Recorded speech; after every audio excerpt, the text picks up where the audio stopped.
Welcome to Decoded, where we break down all the best strats and plays from the Valorant Champions Tour to help you in your ranked games. Today we're looking at Molotovs and all the different ways you can control the map as an attacker or a defender utilizing them. So, what is a Molotov? Great question. A molly is the ability that creates a temporary area of hazard on the ground. This includes Brimstone's Incendiary, Phoenix's Hot Hands, Viper's Snakebite, or Killjoy's Nano Swarm. Most mollies cause damage to any player that stands inside of the area of effect, but there are some exceptions.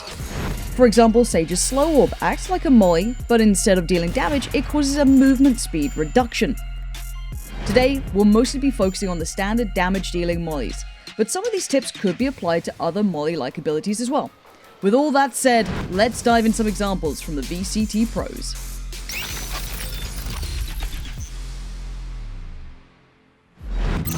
The most obvious use for a molly is blocking off an enemy's pathway.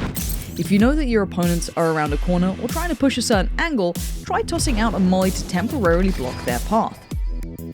This could force a rotation or stall their approach long enough for you to get to a more favourable position on the map. Take a look at how Asuna uses his molly here. He throws one out into Ascent B main after he sees the enemy Omen send a Paranoia through the wall, signalling a potential rush through this angle. Then after the fight, he throws another around the corner to briefly stall the push, again affording him just enough time to reload his low ammo. Asuna made creative use of his hot hands twice in a fight to slow the tempo of Envy's aggressive rush, giving him the time and the space he needed to get his picks. Let's toss it over to the man himself, Asuna. Get to explaining some of your favourite ways to use those mollies. We threw hot hands out immediately at the start of the round in order to get our Omen across so that we could have a flash and smoke, and so that he could be inserted in B main and he could be in a good spot.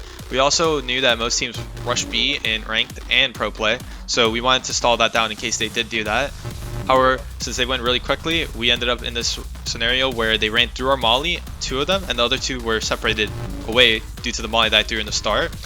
So since we heard the two steps, I threw a Phoenix flash, we got 2 kills, and since the Phoenix molly recharges, I was able to get another molly and throw it again in order to give me some room to work with, and so that I could push up and capitalize on the opponent. In hindsight, it's not a good play, but it is what we needed in order to try to get back into this game and build me up. The best tip I can give to a duelist player trying to learn how to use their utility properly and better is knowing when to use it. You should know when you want to molly off short A on Haven and fight long A. You want to know what spot you want to molly and tell your teammates that you're mollying this certain spot so that they don't clear it. Most duelists struggle with abilities in general because they're used to just using their gun and just flash peeking and that's it. Let's say your teammate knows that someone's stuck in this corner, you can come and molly for them. Small stuff like that can just help out and elevate your gameplay to a different level. Another great use for mollies is catching your opponents off guard by hiding them inside a smoke. If you place your molly directly inside or just behind a smoke, you can make it impossible for players to see until they push through the smoke, at which point they already have taken a good chunk of damage. It's important to try and hide the molly as much as possible so that it doesn't peek out from the edges of the smoke. Otherwise, your opponents might notice before they push in. If you're playing an agent like Killjoy, who has a molly but not a smoke, try to coordinate with one of your teammates to pull it off. As an attacker, mollies are a key tool to help you clutch out your post-plant fights. After the spike is planted, you can put a molly on top of it to block defenders from getting close enough to defuse. A well-timed molly on top of the spike can checkmate a round, especially if the defenders don't have enough health to tank the damage while they defuse. This is also a great option to go for when you know you're about to die, as your mollies will stay active even after you've been killed. Instead of taking an unwinnable gunfight, try to prioritize getting your molly on top of the spike.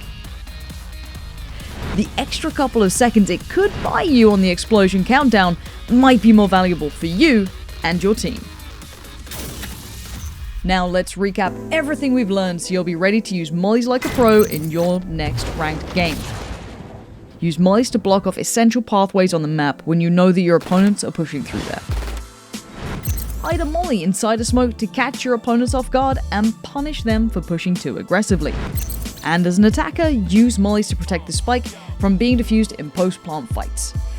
Try incorporating these pro molly strats into your play and see how your rank improves. Thanks for checking out this episode of Decoded. Be sure to tune into the VCT to learn more pro strats to bring into your ranked games. For upcoming matches, schedules, all the goodies, head over to ValorantEsports.com to get all that info you may need. We'll see you next time, hopefully, for more tips and tricks direct from the VCT pros.